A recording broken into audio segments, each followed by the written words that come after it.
Ito na naman mga boss, another Honda Beat FI. Mayroon na naman siyang error code na 52. Yan. Dito yan sa may wire na naman siguro or CKB sensor. Kaya ang gagawin natin para maging clear kung ano talaga yung problema ay walang iba kundi kalasin. Ito mga boss, umaandar siya tapos pag piniga mo mamatay na. Kasi lalabas na yung error code niya. Bibilangin natin yung error code niya kung ilang blink para aware din kayo kung sakaling sa inyo ito mangyari at malaman nyo yung pagbibilang. Okay, 1 2 3 4 5 1 2 limang mabagal at saka dalawang mabilis. Ito na mga boss, nakalas ko na sa CKP sensor na sakit. Ayan, brown na may lining na black ulit. Ayan, sa pagkakataong ito hindi lang yun yung damage, putol na kasi tatlong wire na nakabit kaya nag-init na putol. Tapos ang nadamay dyan ay hindi lang yung brown na may lining na black, halos tatlong wire yun na putol. Kaya guys, ingatan natin yung ating motor. Ugaliin natin mag-check o kaya silip-silip lang.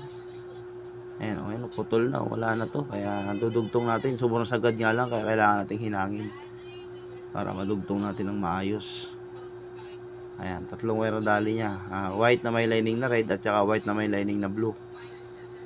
Yun yung damage ng ng sunog ba, naputol na, kaya nagkaroon ng error. Dumi kasi okay, go. Ito na mga boss, hinangin na natin. Di bali kasi yung pagkaputol ng wire niya dun sa may sakit, medyo nasagad, kaya kailangan hinangin para yung tugtong hindi maglulos. Electrical tape tsaka string cable tube lang, okay na to. Ayusin lang natin yung pagbabalot para hindi na ulit siya maulit sa ganitong sitwasyon. Itong motor na to kasi pang third owner si Kuya, itong may-ari. Nabili niya, hindi man lang sinabi nung may-ari na mayroong unang may-ari na mayroon pala itong problema dito. At saka sobrang dumi, pag siguro napabayaan na. Kaya ito, kawawa naman yung huling bumili kasi magpapaayos pa siya. Kaya maging aware kayo sa mga bumibili ng guys, ng mga second hand na motor. Magsama kayo ng medyo marunong sa motor o kaya may idea man lang, para sakali pwede nyo matingnan o ma-check bago nyo bayaran, para nang sa ganon hindi kayo magka-problema kagaya nito. Itong motor na to, nasiraan pa to sa may bandang Las Piñas. Dinaan niya naman sa ibang shop, tinanong niya kung kayang gawin, sabi naman hindi daw sila gumagawa ng FI kagaya nito na mayroong check engine na may error code na 52. Dito siya napadpad sa atin. Medyo may idea tayo sa ganong sira, kaya tirahin na natin to. Sana maging okay na para magamit niya na ulit sa paghanap buhay niya at makauwi na siya. Taga-Taguig pa to, dumayo dito. Siraan siya sa Las Piñas kasi may diniliver daw siya doon. Sana maging okay na para tuloy-tuloy na yung maghanap buhay niya.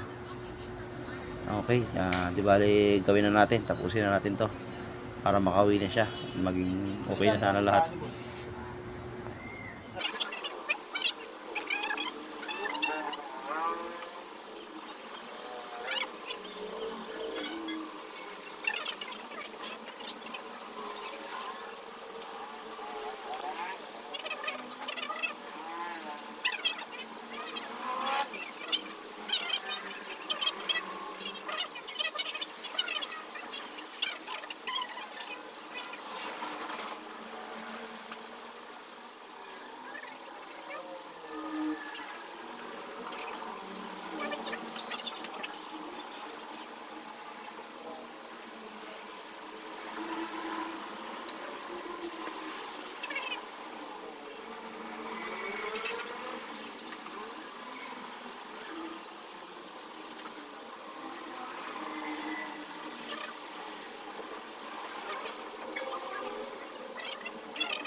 Yan guys, testing. That's exactly right. Oh, hindi na namamatay. Atakbo na. Kanina, pag piniga, umamatay. Wala nang check engine.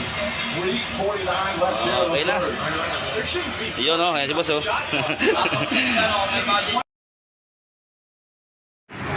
Okay.